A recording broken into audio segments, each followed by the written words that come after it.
नमस्कार साथियों। तो आज है 31 मई 2026।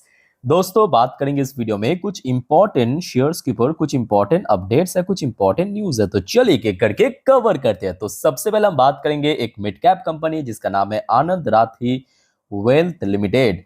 वैसे तो देखिए कंपनी अच्छी कंपनी है, बट इस बार कंपनी की रिजल्ट के साथ साथ कंपनी क्या किया था, बोनस इशू किया था। कितने रेशो में? 1:1 रेशो में, याद है। जिसका एक्स डेट देखते ही देखते नजदीक पहुंच चुका है, यानी 3 जून 2026 को। यानी एज पर एक्स डेट दोस्तों आपके हाथ में सिर्फ कितना दिन बाकी है? 2 दिन बाकी है, सोमवार और मंगलवार। तो ये 2 दिन में अगर आपने खरीद लिया तो आप बन जाएंगे एलिजिबल शेयर होल्डर 1:1 रेशो में बोनस पाने के लिए। यानी आपके पास चाहे जितने भी क्वांटिटी की शेयर हो वो सिंपल डबल हो जाएगा। मान लीजिए कि किसी के पास 5 क्वांटिटी की शेयर है इस कंपनी, तो कितना होगा? 10 हो जाएगा। अगर आपके पास मान लीजिए कि 12 शेयर है तो कितना होगा? 24 हो जाएगा। ठीक है, क्वांटिटी वाइज याद रखना, प्राइस नहीं, क्वांटिटी वाइज। अच्छा, बाकी बात करें कंपनी की, इस क्वार्टर की रिजल्ट यहाँ पे शायद अपडेट नहीं है। अच्छा, वैसे लास्ट कुछ एक महीने पे शेयर थोड़ा नीचे की तरफ मूव कर रहा है। ईयर टिल डेट में बहुत तगड़ा रिटर्न दिया है। एक साल में भी अच्छे रिटर्न है। देखिए कंपनी वाइज अच्छी कंपनी है और बहुत पहले की लिस्टेड कंपनी भी नहीं है। अगर आप देखेंगे 2021 में लिस्ट हुआ था दिसंबर में 284 रुपए के भाव में, और तब से लेके अभी तक बहुत अच्छे रिटर्न्स भी दिया। बट इस टाइप की कंपनी को सिर्फ एक चीज़ चाहिए, पेशेंस। क्योंकि आप देखेंगे शुरू में जो कुछ साल है शेयर फ्लैट ट्रेड किया, फिर एकदम से स्पाइक किया। नोट करना इसका जो मूविंग मूविंग है, फिर देखिए एकदम कंसोलिडेट किया, थोड़ा बहुत वीक भी था, फिर जब ऊपर मूव किया चल गया। तो यही बात है कि अल्टीमेटली आपके अंदर अगर पेशेंस है ना, कंपनी अच्छा रहा, कमाल हो गया आप मार्केट में। ठीक है। अच्छा, नेक्स्ट शेयर दोस्तों हिंदुस्तान एरोनॉटिक्स लिमिटेड। देखिए एचएल की इस बार रिजल्ट तो हमने देख लिया already, kind of average type का रिजल्ट था। खराब भी कह नहीं सकते, बहुत अच्छा भी कह नहीं सकते। पर दोस्तों एचएल 2-3 चीजों में बहुत बढ़िया काम कर रहा है। ठीक है, इसका तो तेजस जो प्रोजेक्ट है उसको तो कंपनी काम कर ही रहा है। बट कंपनी को तेजस की जो ट्रेनर वर्जन है, इसका मतलब मैं आपको समझा देता हूँ। देखिए जो तेजस मार्क 1A मार्क 2 वो तो फाइनल प्रोडक्ट है। ठीक है, अब उसको चलाने के लिए मतलब मान लीजिए कि एक पायलट है, मतलब इंडियन एयरफोर्स की कोई पायलट है, उसको डायरेक्टली वहां पे बिठाया नहीं जाएगा। उसके पहले जो ट्रेनर एयरक्राफ्ट है उसके उसके थ्रू उसको ट्रेनिंग दिया जाएगा, फिर उसमें मतलब उनको चेंज किया जाएगा मेन एयरक्राफ्ट में, मतलब जो फाइटर एयरक्राफ्ट है। ठीक है, सो अभी जो रिपोर्ट निकल के आ रहा है रिसेंटली कि आईएफ की तरफ से ये जो ऑर्डर है बढ़ते बढ़ते 47 तक हिट करे। मतलब पहले आई थिंक कि 15-20 ही ऑर्डर दिया था, अब ये ऑर्डर बढ़ा के 47 ऑर्डर दे दिया। तो इसमें भी काफी अच्छा डिमांड देखने को मिला है, न्यू ऑर्डर है। अच्छा बाय द वे यहाँ पे शायद ऑर्डर की जो वैल्यूएशन है वो अभी फिलहाल कंपनी डिस्क्लोज नहीं किया है। ठीक है। अच्छा, बाकी एक और अपडेट है। आज की डेट में जो भारत की वायुसेना यूज करती है मिग 29। ठीक है, अब ये काफी पुराने मॉडल है, इसको अपग्रेड करने की जरूरत है। जैसे कि सुखोई Su-30 MKI, उसको तो ऑलरेडी अपग्रेडेशन के लिए ऑर्डर मिल गया एचएल को। ठीक वैसे ही मिग 29 यूपीजी, इसको भी अपग्रेड करने के लिए यहाँ पे एचएल को बुलाया है। उसके साथ साथ दोस्तों तेजस मार्क 2। ठीक है, तो कंपनी अगर हम बात करें ओवरऑल ठीक ठाक, मतलब अच्छी कंपनी है, फ्यूचरिस्टिक कंपनी। और आज के डेट में आप देखिए चारों ओर वॉर चल रहा है, वॉर मतलब डिफेंस में डिमांड। सो ये एक बहुत बड़ी वजह है कि शेयर हमने देखा रिसेंटली एक बहुत अच्छा मूवमेंट दे चुका, ऑलमोस्ट 37-40% के आसपास, जो कि एचएल जैसे बड़े कंपनी के लिए कोई छोटे मोटे बात नहीं है। और उसके बाद लास्ट लगभग 3 हफ्तों से शेयर थोड़ा सा कंसोलिडेट भी कर रहा है। बट हाँ, इसमें कोई बहुत बड़ा वीकनेस भी हमें देखने को नहीं मिला, ये भी फैक्ट है। शेयर के लिए इंपॉर्टेंट जो लेवल है 4,500 को होल्ड करना, अगर सक्सेसफुली होल्ड कर गया तो मे भी 4,800 जो अगला टारगेट की तरफ बढ़ सकता है। नेक्स्ट दोस्तों टीटागढ़ रेल सिस्टम। तो एक्चुअली टीटागढ़ रेल सिस्टम की लास्ट डे मतलब 30 तारीख को रिजल्ट आउट होने वाला था। तो बहुत सारे मेरे पास कमेंट भी आया था कि सर आपने JWL की रिजल्ट तो रिव्यू कर दिया। तो एक्चुअली कल रिजल्ट आउट ही नहीं हुआ था, ये आज आउट हुआ। पता है, मैं आपको एक बार दिखा देता हूँ। ये देखिए ये आज आउट हुआ, कुछ टाइम पहले की बात है, तो जिस वजह से मैंने कवर नहीं किया था। ठीक है। अच्छा, कंपनी ने रिजल्ट भी आउट किया, डिविडेंड भी डिक्लेयर किया। थोड़ा मैं आपको बता देता हूँ डिविडेंड कितने रुपए की, जस्ट अ मिनट। डिविडेंड का अमाउंट यहाँ पे दिख नहीं रहा है, खैर बाद में ढूंढेंगे। बट ओवरऑल बात करो दोस्तों, कंपनी की इस बार अच्छा नहीं, मतलब थोड़ा सा पहले से बेटर परफॉर्मेंस हुआ है। जैसे कि नेट प्रॉफिट की बात करें, पिछले साल कंपनी की लॉस हुआ था, 122 करोड़ के ऊपर। इस बार कंपनी प्रॉफिट जनरेट किया 54 करोड़ की, जबकि रेवेन्यू के अंदर थोड़ा सा में गिरावट देखने को मिला 13% का अराउंड। पिछले साल रेवेन्यू आया था 1006 करोड़, इस बार रेवेन्यू आया है 875 करोड़। अच्छा, एबिटा में भी लगभग 4.4% की ड्रॉप था। पिछले साल था 102 करोड़, इस बार आया 97.2 करोड़। बट मार्जिन जो है ना कंपनी की, नेट मार्जिन, वो थोड़ा सा इंप्रूव किया है। पिछले साल था 10.1%, इस बार बढ़ के 11.1% में पहुंच चुका है। यानी ओवरऑल बात करें ठीक है, एक डिसेंट टाइप की परफॉर्मेंस दिया है। साथ ही साथ जो प्रॉफिट है वो भी इंक्रीज हुआ। अच्छा, कंपनी साथ इसके साथ 1 रुपए प्रति शेयर के हिसाब से डिविडेंड का भी रेकमेंड किया। ठीक है, तो ये रहा दोस्तों टीटागढ़ की रिजल्ट। अब देखना होगा कि कल सुबह ब्रोकरेज फर्म की तरफ से कैसा रेटिंग, टारगेट या रिस्पॉन्स मिलता है, उसके ऊपर भी बहुत कुछ वेरी करेगा।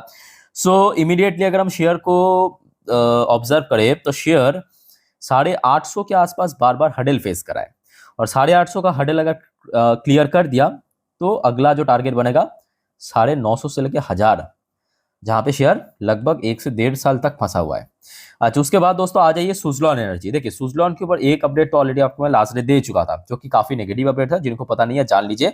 सेबी की तरफ से सुजलॉन के ऊपर एलिगेशन इंपोज किया है कि भाई साहब आप लोग जो इंट्रा कंपनी कुछ ट्रांजेक्शन किया, कुछ इरेगुलेटरीज हुआ है, जिस वजह से आपको 29 करोड़ पेनल्टी भरना पड़ेगा। ये सेबी की तरफ से कल कहा था, विस्तार पूर्वक चर्चा कर चुका हूं।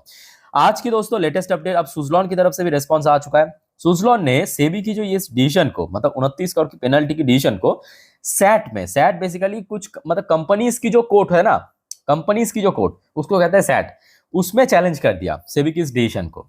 ठीक है, बट अल्टीमेटली अगर हम बात करते कि देना होगा नहीं होगा, बट कल मोस्ट प्रोबेबली शेयर में एक वन टाइम इंपैक्ट देखने को मिल सकता है। मतलब थोड़ा सा वीकनेस आपको दिखाई दे सकता है, बट ये भी मैं साथ में बता रहा हूं कि बहुत ज्यादा ये मत सोचना कि एकदम क्रैश कर जाएगा या कुछ हो जाएगा, ऐसा कुछ नहीं होगा। थोड़ा बहुत वीकनेस की पॉसिबिलिटी है, जैसे कि आपको मैं लास्ट डे भी कहा था साथ ही साथ। ठीक है, सो इमीडिएटली 50 से 52 एक क्रूशियल लेवल है, बट इनकेस अगर 55 के ऊपर होल्ड कर गया तो इतना नीचे जाने की कोई चांस नहीं है। ओके, अच्छा दोस्तों नेक्स्ट आ जाइए आईपीओ के जेम पे। कुछ आईपीओ के जेम पे आया है, मतलब एक्टिव हुआ है। ठीक है, देखिए अच्छा, जैसे कि जेनेक्सी एनालिटिक्स 12 से 13% की प्रीमियम, वाह केमिकल 25% की प्रीमियम, सीएमआर ग्रीन टेक्नोलॉजी 17% की प्रीमियम, मैरिट्रॉनिक्स 59% की प्रीमियम चल रहा है।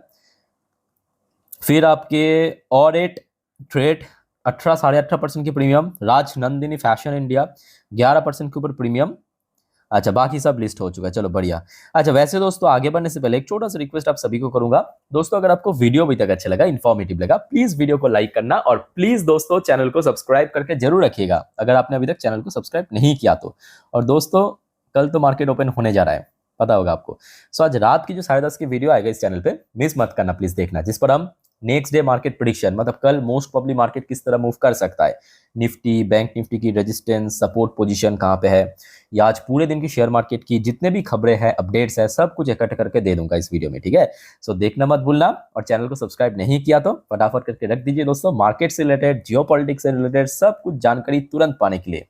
अच्छा, अब आ जाइए दोस्तों back to the topic, NHPC. NHPC के ऊपर देखिए बहुत सीरियस कुछ अपडेट नहीं है, बट एक छोटा सा अपडेट है। लास्ट डे एनएचपीसी की एक पर्सनल डायरेक्टर, इनका नाम है उत्तम लाल, इन्होंने यहाँ पे रिटायर कर गया 31 मई के दिन। ठीक है, तो ये एक छोटा सा अपडेट था। अब कोई भी देखिए कंपनीज के लिए अपना जो बोर्ड ऑफ डायरेक्टर काफी मायने रखता है। जैसे कि हमने देखा था जब कोटक महिंद्रा बैंक से जो महिंद्रा साहब है ना, याद है ना, जो उनका नाम क्या था मुझे याद नहीं आ रहा इमीडिएटली, उन्होंने रिटायर किया था, या अलग अलग ग्रुप से जब रिटायर, तो इम्पैक्ट पड़ता है थोड़ा बहुत। ठीक है, अच्छा एनएचपीसी की अगर हम बात करें, देखिए शेयर लास्ट डे शुरू में तो 80+ में होल्ड कर रहा था, बट मार्केट की सेंटीमेंट इतना वीक पड़ गया, तो जिस वजह से वीक मतलब शेयर भी थोड़ा बहुत नीचे आके क्लोजिंग। तो इमीडिएटली मैं कहूंगा, इमीडिएटली क्रूशियल टारगेट 80 अगर क्रॉस कर गया तो मैं कहूंगा फाइनल टारगेट 90+, ये सबसे वाइटल है। ओके, अच्छा फिर दोस्तों आ जाइए garden rich ship builder. Garden rich ship builder यानी जीआरईसी, जीआरईसी के ऊपर एक तगड़ा अपडेट है। तगड़ा अपडेट क्या है, ये लास्ट डे की अपडेट है। कोलकाता बेस्ड डिफेंस पीएसयू जीआरईसी ले किल for 4th vessel in German MPV project. तो कंपनी को दोस्तों जर्मनी की तरफ से बहुत सारे ऑर्डर मिला था, तो कंपनी क्या किया, मतलब जो जर्मनी की जो कंपनीज है उसके साथ मिलके इसको सक्सेसफुली कर लिया है। ठीक है, और ये जो प्रोजेक्ट है ये काफी मतलब कह सकते हो कि एडवांस प्रोजेक्ट है। जैसे कि आपने देखा होगा रिसेंटली आपके मजगांव डॉक भी काम कर रहा है, आपकी जो फ्रांस ना, अब कौन सा देश था उसका, कंपनी का नाम ट्राइसन ग्रुप, उसके साथ मिलके जो 70,000 करोड़ की सबमरीन डील, तो वैसे ही सेम टू सेम यहाँ पे जीआरसी मिलके बना रहा है जर्मनी की कंपनी के साथ। तो कुछ जर्मनी से भी ऑर्डर कंपनी को मिला था लास्ट ईयर पे, और कुछ भारत से भी मिला था इस प्रोजेक्ट के ऊपर, ठीक है। सो कंपनी अच्छा काम कर रहा है। इवन इस बार रिजल्ट भी मैं कहूँगा ये जो कोचिन शिपयार्ड, मझगांव, इन दोनों में से बेटर रहा आपकी जीआरसी रिजल्ट, ठीक है। पर शेयर प्राइस इमीडिएटली अगर हम बात करें 2800 के आसपास बार बार रुक रहा है, और नीचे की तरफ सपोर्ट है आपके 250 के आसपास, ठीक है। अच्छा नेक्स्ट दोस्तों आ जाइए, रिलायंस इंडस्ट्री के ऊपर एक तगड़ा अपडेट है। लास्ट डे वैसे तो मार्केट भी वीक था, ऊपर से रिलायंस की शेयर भी 2% गिर गया था, बट रिसेंटली सिचुएशन के ऊपर बेस करके मूडीज, आपको पता होगा एक ग्लोबल लेवल की रेटिंग एजेंसी कंपनी ने रिलायंस की रेटिंग को अपग्रेड कर दिया है, और बहुत बढ़िया रेटिंग दिया है, बहुत बढ़िया रेटिंग दिया, Baa1 की रेटिंग दिया है, ठीक है। पहले से अपडेट किया, पहले दिया था Baa2 की रेटिंग, फ्रेश रेटिंग दिया है Baa1 की rating, foreign currency senior unsecured rating दिया है, ठीक है।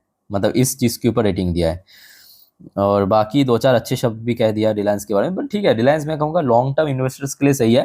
पर शॉर्ट टर्म में देखिए, क्योंकि बड़े कंपनी है ना, तो यहाँ पे आप बहुत ज्यादा एक्सपेक्ट नहीं कर सकते कि एक एक महीनों पे 20-30% रिकवर कर जाएगा। अभी तो फिलहाल नीचे ही चल रहा है, ठीक है। इमीडिएटली जो क्रूशियल लेवल मैं कहूँगा, सबसे पहले तो 1400 को अगर क्रॉस कर गया, 1450 भी बहुत वाइटल, क्योंकि पिछले 3 महीनों पे 2 बार यहाँ पे शेयर रुका है। और दोस्तों कल तैयार हो जाना, इरेडा की रिजल्ट तो आउट हुआ था आपके फ्राइडे, काफी लेट नाइट को आपको मैं अपडेट दे चुका हूँ। बट बात यह है कि इरेडा की रिजल्ट इस बार इनकम की सेगमेंट को अगर हम बात करें तो जैसा अच्छा था, मतलब इनकम फिर भी कंपनी की ग्रोथ हुआ है, बट कंपनी की इस बार मार्जिन बहुत कम हो चुका है, बहुत वीक मार्जिन, आप देख सकते हो मार्जिन एकदम खत्म हो गया, और जिस वजह से कंपनी की जो नेट प्रॉफिट है उसमें सीधा सीधा इम्पैक्ट पड़ा है गिरावट के साथ। तो कहीं ना कहीं थोड़ा सा आप प्रिपेयर होके चलिए कि शेयर थोड़ा सा वीक पड़ सकता है। अगर ना पड़े तो बढ़िया, मैं तो चाहता हूँ ना पड़े, मेरी बात को ध्यान से समझना, मैं तो चाहता हूँ ना पड़े, वीक ना हो जाए, बट हो भी सकता है, होने का ही मोस्टली चांस है, ठीक है। हम मतलब यहाँ पे आप प्रिपेयर होके चलिए। और शेयर के लिए इमीडिएटली मैं कहूँगा लोअर साइड में 120 से लेके 125 क्रूशियल लेवल, और अपर साइड में 145 से लेके 150। अब कभी कभी क्या होता है कि एक्सेप्शन भी होता है, ये शेयर मार्केट है, ठीक है। बाकी दोस्तों इस वीडियो को वाइंड अप करता हूँ, वीडियो अच्छी लगे तो लाइक करना, चैनल को सब्सक्राइब करना। टेक केयर, बाय बाय, जय हिंद।